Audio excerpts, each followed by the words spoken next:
information. nu mu tudd madame am na une convocation des députés de l'Assemblée nationale boo xam ne publié nañ ko léegi. Mesdames et messieurs les députés sont convoqués en séance plénière le mardi 2 avril 2025 à 10h. Ordre du jour, examen de la proposition de loi numéro 05/2025 portant interprétation de la loi d'amnistie numéro 2024-09 du 13 mars 2024. Donc, le pouvoir, le régime mu ngi dem vers une matérialisation de la proposition de loi, en tout cas dina ko examiner. Alors, beneen information, ñu ne le groupe parlementaire Pastef les Patriotes vous convie à une conférence de presse ce jeudi 20 mars 2025 à 14h au siège de Pastef. Mu mel ni les choses sont en train de s'emballer et daf may fàttali un peu l'antécédent du 23 juin ngeen commencé casse, commencé manifester, commencé revendiquer foog ne ndax le pouvoir en place à l'époque dinañu rétropédaler ñu fixer la date de la plénière ba mu jur li mu jur dafa mel ni votre sortie d'hier n'a pas eu pour effet de calmer les choses mais gars yi ils sont déterminés à aller jusqu'au bout. Xam nga la différence entre bii ak 2021 mooy la chance que nous avons cette fois-ci. À l'époque Abdoulaye Wade moo proposé woon la loi en 2011 mais bii c'est pas le président Bassirou Diomaye. Nous osons espérer que le président de la République bi nga xamante ne dafa simi mbubbu Pastef teg ko fële te nag doxee na ko ku munti wax di nga waxal yàlla di nga xam ne doxee na ko. bu bële moom Diomaye amul élection boo fi gis mu wax fi dara lu jëm feneen. waaw législative yi kenn déggu ko. Vraiment doxee na père de la nation moom la ñuy woo ci question bi mu àddu ci parce que c'est une question qui divise sa nation. Et pourquoi mu diviser sa nation c'est parce que moom dafa def une promesse électorale. mu am ku bokk ci moom ku bëgg a proposer lu safaanoo ak lam promettroon Sénégalais yi na ci àddu mu jël ci ay saafara tout de suite bu ñu foncé tête baissée après c'est ñoom ñooy xool après les Sénégalais ñoom ñooy observer mais ñun en tout cas à ce stade bi ñu toll fi ñu ci toll mooy wane nañ suñu position claire na ñoom bu ñu avancé on verra. bu ñu avancé yéen di ngeen avancé mais bien sûr qu'on avance. On peut pas rester comme ça non dinañ ci def li ñu ci war a def non dinañ ci def lépp lu ñu ci war a def loolu moom alaa kulli xaal la dinañ ci def li ñu ci war a def li ñu gënal mooy waxtaan ba am jàmm moo ñu gënal waxtaan ba am jàmm suñ ko mun am ñu xeex ba am jàmm ñaar yooyu rek am. donc ñoom bu ñu continuer matérialiser affaire bi dafa clair dama ne waxtaan ba am jàmm moo am. mbaa xeex ba am jàmm waxtaan ba am jàmm moo ñu gënal. suñ ko amul nag dinañ xeex ba am jàmm. xeex ba am jàmm bi nu muy demee xeex ba am loolu mun ma ko wax fii parce que xamaguma luy xeex. xeex ba am jàmm bi nu muy demee xeex day indi jàmm.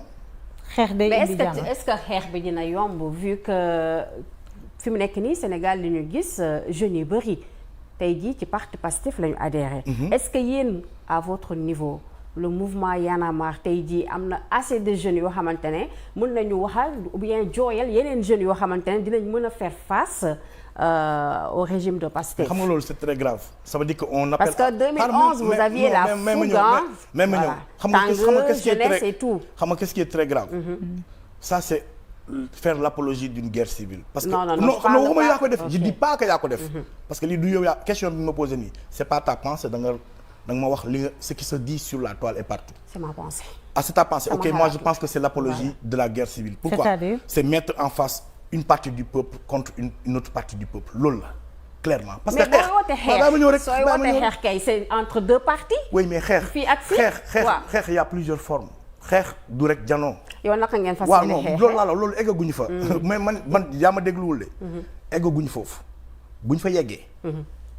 dinañ def li ñu ci war a def laa la wax ñun dinañ def li ñu ci war a def. alors yow ñoom ñi may dégg bu ma la waxee dinañ ci def li ñu ci war a def ñoom xam nañ. alors yéen. vous êtes pour l'abrogation. Oui. Et vous êtes pour que la lumière soit faite sur tout. Oui. Et avec tout le monde. Oui. Alors Thiat am na ñu bari ñoo xam ne dañ naan cette affaire-là elle est dangereuse.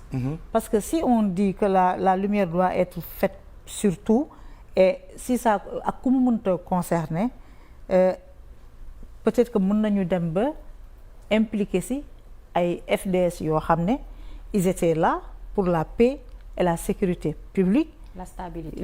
La stabilité. Il y a eu des bavures, il y a eu des meurtres, il y a eu des morts, il n'y a pas eu toutes les enquêtes qu'il faut.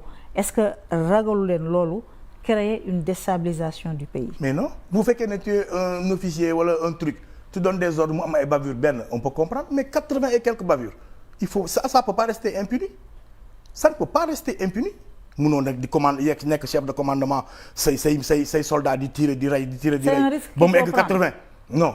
non du il n'est pas dit que les 86 morts. exemple laa la jox FDS ñoom ñoo leen rey. non dama je réponds à votre question. waaw sa question laay tontu dama ne. su nekkee y a un officier supérieur qui a donné des ordres après les ordres ont été désobéis ou des circonstances ont amené à ce que des Sénégalais soient tués jusqu'à ce que ñu toll ci nombre de 80 mais eh bien on veut la lumière sur ça que l'officier que celui qui a donné l'ordre à l'officier au plus haut niveau mais qu'ils viennent répondre de leurs actes mais yow mais impunité mënul amul niveau impunité amul grade.